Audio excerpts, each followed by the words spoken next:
Hello everyone, welcome to Divya education. आज है 24 सितंबर और 24 सितंबर से रिलेटेड हमारे जो भी करेंट अफेयर्स के क्वेश्चन बन सकते हैं, जो कि हमारे प्रत्येक एग्ज़ाम के लिए, जो हमारे कॉम्पिटिटिव एग्ज़ाम है उनके लिए इम्पोर्टेंट हो सकते हैं, उन सभी को आज हम लोग इस वीडियो में सॉल्व करने वाले हैं। और साथ साथ इसके डिटेल्स की भी बात करेंगे, ताकि और भी जो क्वेश्चन हमारे इनसे रिलेटेड बने वो हमारे ना छूटे, हम इजीली उनको सॉल्व कर लें। ठीक है। सो यदि हम बात करते हैं कल के अभ्यास प्रश्न की, तो कल आपसे पूछा गया था जापान के नए प्रधानमंत्री चुने गए। ठीक है, यानी कि जापान के नए प्रधानमंत्री के रूप में जिन्हें चुना गया है वो कौन है। तो इसमें पहला होगा शिंजो आबे, दूसरा है योशिहिदे सुगा, और तीसरा है तोशिमित्सु मोटेगी, और चौथा है तारो कानो। तो इसका राइट आंसर हमारा हो जाएगा योशिहिदे सुगा, क्योंकि आपको पता है कि पहले अभी तक शिंजो आबे थे जिन्होंने क्या किया, अपने स्वास्थ्य कारणों से इस्तीफा दे दिया है। ठीक है, तो अब कौन है प्रेजेंट टाइम में, योशिहिदे सुगा है। अब व्याख्या की भी थोड़ा सा यदि हम बात करते हैं, तो इसमें बताया भी गया है कि योशिहिदे सुगा जो थे वो उन्हें जापान का नया प्रधानमंत्री चुना गया है। वह निवर्तमान प्रधानमंत्री शिंजो आबे की जगह लेंगे। शिंजो आबे के स्वास्थ्य कारणों को लेकर कुछ ही दिन पहले पद से इस्तीफा दे दिया था। ठीक है, उसके बाद आता हमारा फर्स्ट क्वेश्चन, और इसमें बात की जा रही है कि भारत संचार निगम लिमिटेड यानी कि BSNL कंपनी ने सॉवरेन बॉन्ड के जरिए कितने रुपए की राशि जुटाई है। सो पहला है 3,500 करोड़ रुपए, और सेकंड में है हमारा 2,800 करोड़ रुपए, थर्ड है हमारा 6,700 करोड़ रुपए, और फोर्थ है हमारा 8,500 करोड़ रुपए।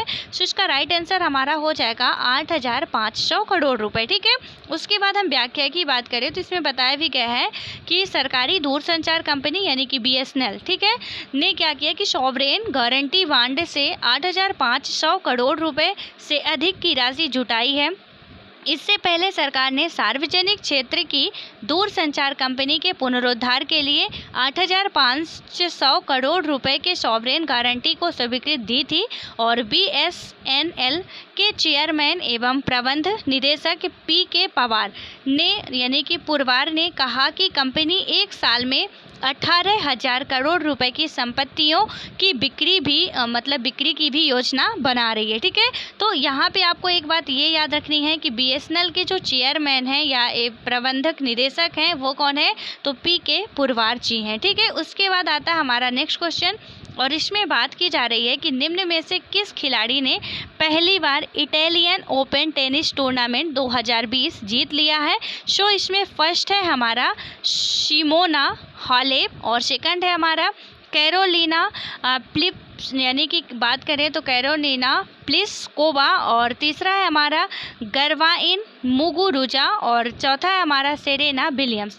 तो इसका राइट आंसर हमारा हो जाएगा सिमोना हालेप। ठीक है, उसके बाद हम व्याख्या की बात करते हैं यदि, तो इसमें बताया भी गया है कि रोमानिया की सिमोना हालेप ने पहली बार इटालियन ओपन टेनिस टूर्नामेंट 2020 जीत लिया है।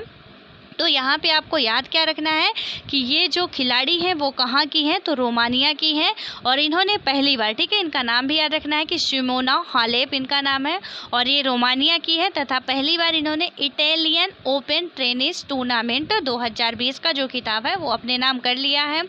हालेप ने इसके साथ ही पहली बार इस खिताब को अपने नाम किया, और 27 सितंबर से होने वाले clay court grand slam French open के लिए अपना दावा मजबूत कर लिया है।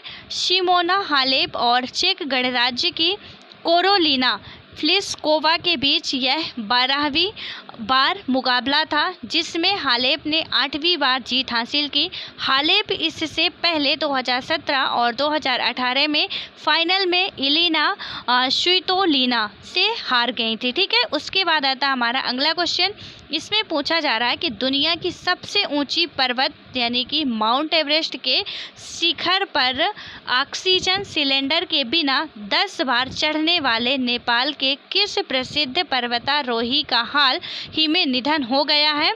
इसमें पहला था निर्मल पुरजा, और दूसरा था हमारा अंगरीता शेरेपा, और तीसरा था हमारा कामी रीता सिरेपा और चौथा था हमारा तेनजिंग नार्गे। ठीक है, तो इसका राइट आंसर हमारा हो जाएगा अंगरीता सिरेपा। उसके बाद हम बात करते हैं व्याख्या की, तो इसमें बताया भी गया है कि दुनिया की सबसे ऊंची पर्वत माउंट एवरेस्ट के शिखर पर ऑक्सीजन सिलेंडर के बिना 10 बार चढ़ने वाले नेपाल के प्रसिद्ध पर्वतारोही अंगरीता सिरेपा का निधन हो गया है। वे 72 साल के थे। उन्हें स्नो लेपर्ड यानी कि हिम तेंदुआ के नाम से जाना जाता था। नेपाल पर्वतारोही संघ के सचिव टीकाराम और गुरुंग ने कहा कि अंगरीता सिरेपा एक महान पर्वतारोही थे जिन्होंने 1983 से 1996 के बीच 10 बार ऑक्सीजन सिलेंडर के बिना माउंट एवरेस्ट को फतह किया था। इस दिग्गज पर्वतारोही को प्रतिष्ठित गिनीज वर्ल्ड रिकॉर्ड प्रमाण पत्र से सम्मानित किया गया था। उन्हें यह सम्मान ऑक्सीजन सिलेंडर के बिना 8,848 मीटर ऊंची माउंट एवरेस्ट पर सबसे ज़्यादा बार सबसे ज़्यादा पर सफलतापूर्वक फतह करने के लिए दिया गया था। ठीक है, तो इसमें हमको जो याद करने की बात है वो क्या है कि माउंट एवरेस्ट की ऊंचाई कितनी है, 8,848 किलोमीटर है। हालांकि आपको पता होगा कुछ इसका जो मेन भौतिक रीजन है जिसके कारण ये माउंट एवरेस्ट की ऊंचाई लगातार बढ़ती जा रही है, तो कहीं कहीं पे आपको 8,850 मीटर भी देखने को मिलेगा, तो वो भी सही होगा। ठीक है, उसको गलत नहीं मानना है, क्योंकि माउंट एवरेस्ट की जो एशियन यूरेशियन प्लेटें हैं वो एक दूसरे के नीचे ऊपर जा रही है। सो माउंट एवरेस्ट की ऊंचाई लगातार बढ़ती जा रही है। ठीक है, उसका फिजिकल कारण है। सो आप जब जियोग्राफी पढ़ेंगे वहाँ पे अच्छे से डिटेल से समझेंगे, तो यहाँ पे बस आप के लिए डाउट ना रहे इसलिए मैं बता रही हूँ कि 8,848 मीटर है, और यहाँ पे यदि 8,850 मीटर भी देखने को मिलता है तो कंफ्यूज नहीं होना है, और इसको मीटर में ही लेंगे ऊंचाई। ठीक है, किलोमीटर या मिलीमीटर ऐसा कुछ दिया होता है तो वो गलत माना जाएगा, तो इसलिए आप लास्ट में भी ये देखा करिए कि मीटर लिखा हुआ है या किलोमीटर लिखा हुआ है। ठीक है, तो जो माउंट एवरेस्ट की ऊंचाई है वो मीटर में ही ली जाती है, तो ये भी आपको याद रखना है। और ये ये जो पर्वतारोही है ये सबसे ज़्यादा अभी चर्चा में क्यों है, क्योंकि उनका हाल ही में निधन हो गया है, और इन्होंने सबसे बड़ा जो काम किया है वो 10 बार बिना ऑक्सीजन सिलेंडर के माउंट एवरेस्ट पर चढ़े हैं। ठीक है, क्योंकि आपको पता है कि इतनी ऊंचाई जाने पर क्या जैसे जैसे ऊंचाई बढ़ती जाती है, हम यहाँ से पृथ्वी से ऊपर जाते जाते हैं, वायुमंडल जो होता है हमारा कम होता जाता है। ठीक है, यानी ऑक्सीजन की मात्रा आपको पता समताप मंडल तक ही आपको ऑक्सीजन मिलेगी, उसके बाद आपको ऑक्सीजन नहीं मिलती है। तो वहाँ पर हम ऊंचाई पर जाते जाते हैं तो उसके बाद हमको क्या होता है कि ऑक्सीजन नहीं मिलती अच्छे तरीके से, समताप मंडल में भी उतने अच्छे तरीके से नहीं मिल पाती है। तो इसलिए क्या होता है कि बिना ऑक्सीजन के कोई भी पर्वत पर नहीं चढ़ सकता इतनी ऊंची ऊंचाई पर, लेकिन इन्होंने ये महारत हासिल की है। ठीक है, इसलिए इनका नाम ज़्यादा चर्चित है। उसके बाद हम बात करते हैं अगले क्वेश्चन की, तो यहाँ पे हमारा अगला क्वेश्चन है कि विश्व अल्जाइमर दिवस निम्न में से किस दिन मनाया जाता है। तो इसमें पहला है 10 मार्च को, दूसरा है 12 जनवरी को, तीसरा है 21 सितंबर को, और चौथा है हमारा 11 जुलाई को। तो इसका राइट आंसर हमारा हो जाएगा 21 सितंबर को। उसके बाद हम बात करें इसके व्याख्या की, तो इसमें बताया भी गया है कि विश्व अल्जाइमर दिवस प्रत्येक वर्ष यानी कि प्रतिवर्ष 21 सितंबर को मनाया जाता है। यह दिवस अल्जाइमर रोग और डिमेंशिया के बारे में जागरूकता प्रसारित करने के लिए मनाया जाता है। इस दिन का मुख्य उद्देश्य विश्व भर के लोगों को डिमेंशिया के लक्षणों का पता लगाने के लिए प्रोत्साहित करना ही नहीं है, अपितु इसका उद्देश्य डिमेंशिया से पीड़ित रोगियों अथवा इस बीमारी के कारण मृत्यु को प्राप्त होने वाले रोगियों को भी ना भूलना है। अल्जाइमर एक दिमागी बीमारी है जिसमें धीरे धीरे याददाश्त और सोचने की शक्ति कम होती जाती है। ठीक है, तो इसके लिए जागरूकता बढ़ाने के लिए 21 सितंबर को ये डे मनाया जाता है। और ये जो अल्जाइमर है, कभी कभी ये भी पूछ लिया जाता है कि ये एक कैसी बीमारी है, कहाँ पे इसका इफेक्ट होता है, तो ये एक दिमागी बीमारी है। ठीक है, यानी कि ब्रेन में इसका असर होता है और धीरे धीरे आदमी का क्या होने लगता है, याददाश्त या सोचने की जो शक्ति होती है तो इसकी वजह से थोड़ी वीक पड़ने लगती है। ठीक है, उसके बाद हम बात करते हैं अगले क्वेश्चन की, तो यहाँ पे हमारा नेक्स्ट क्वेश्चन है कि भारतीय नौसेना के इतिहास में पहली बार किस 2 महिला अफसरों को युद्ध पोत पर तैनात किया जाएगा। तो इसमें फर्स्ट है सब लेफ्टिनेंट कुमुदिनी त्यागी और सब लेफ्टिनेंट रीति सिंह, और सेकंड है सब लेफ्टिनेंट प्रियंका त्यागी और सब लेफ्टिनेंट कृति सिंह।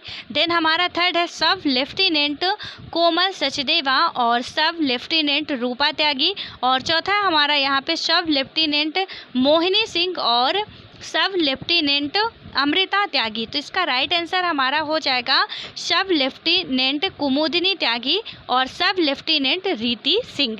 उसके बाद व्याख्या की बात करें तो इसमें बताया भी गया है कि भारतीय नौसेना के इतिहास में पहली बार 2 महिला अफसर को वारशिप पर तैनात किया जाएगा। इन दोनों को हेलीकॉप्टर स्ट्रीम में ऑब्जर्वर यानी कि एयरबोर्न एक्टिशियंस के पद में शामिल होने के लिए चुना गया है। इन दोनों महिलाओं का नाम सब लेफ्टिनेंट कुमुदिनी त्यागी और सब लेफ्टिनेंट रीति सिंह है। इसके तहत वारशिप पर एयरक्राफ्ट को टेक ऑफ और लैंड कराया जाता है। इसके पहले महिला अफसरों को फिक्स्ड विंग एयरक्राफ्ट तक सीमित रखा गया था। भारतीय नौसेना में कई महिला अधिकारी हैं, लेकिन कई कारणों से अब तक उन्हें युद्ध पोतों पर तैनात नहीं किया गया था। ठीक है, ये पहली बार ऐसा काम किया जा रहा है, इसलिए ये क्वेश्चन बहुत इंपॉर्टेंट हो जाता है। अब उसके बाद हम बात करते हैं नेक्स्ट क्वेश्चन की। इसमें बात की जा रही है कि हैदराबाद फुटबॉल क्लब ने स्पेन के फॉरवर्ड फ्रांसिस्को सेंडजा से इंडियन सुपर लीग यानी कि ISL के आगामी सत्र के लिए कितने साल का करार करने की घोषणा की है। तो इसमें पहला है 7 साल, दूसरा है हमारा 2 साल, तीसरा है 1 साल और चौथा है हमारा 3 साल। ठीक है, तो इसका राइट आंसर हमारा हो जाएगा 1 साल। देन व्याख्या की बात करें तो इसमें बताया जा रहा है कि हैदराबाद फुटबॉल क्लब ने स्पेन के फॉरवर्ड फ्रांसिस्को सेंडजा के इंडियन सुपर लीग यानी कि ISL के आगामी सत्र के लिए 1 साल का करार करने की घोषणा की है। नवंबर से शुरू हो रहे इस फुटबॉल टूर्नामेंट के लिए हैदराबाद से जुड़ने से पहले सेंडजा स्पेन में दूसरे डिवीज़न में खेलने वाली टीम एल कोरकोना ठीक है का हिस्सा थे। उसके बाद हम बात करते हैं वे हैदराबाद से जुड़ने वाले 6ठे विदेशी खिलाड़ी हैं। उन्हें स्पेन के अतिरिक्त ब्रिटेन, जापान और चीन में विभिन्न स्तर पर फुटबॉल खेलने का अनुभव है। वे खुद गोल करने के साथ दूसरों के लिए मौके भी बनाते हैं। ठीक है, उसके बाद हम बात करते हैं अगले क्वेश्चन की, और इसमें बात की जा रही है कि संयुक्त अरब अमीरात यानी कि UAE निम्न में से किस देश को 93,895 कार्बाइन राइफल की आपूर्ति करेगा। सो फर्स्ट है नेपाल, सेकंड है भूटान और थर्ड है सेकंड में है बांग्लादेश और थर्ड में है भूटान और फोर्थ में है भारत।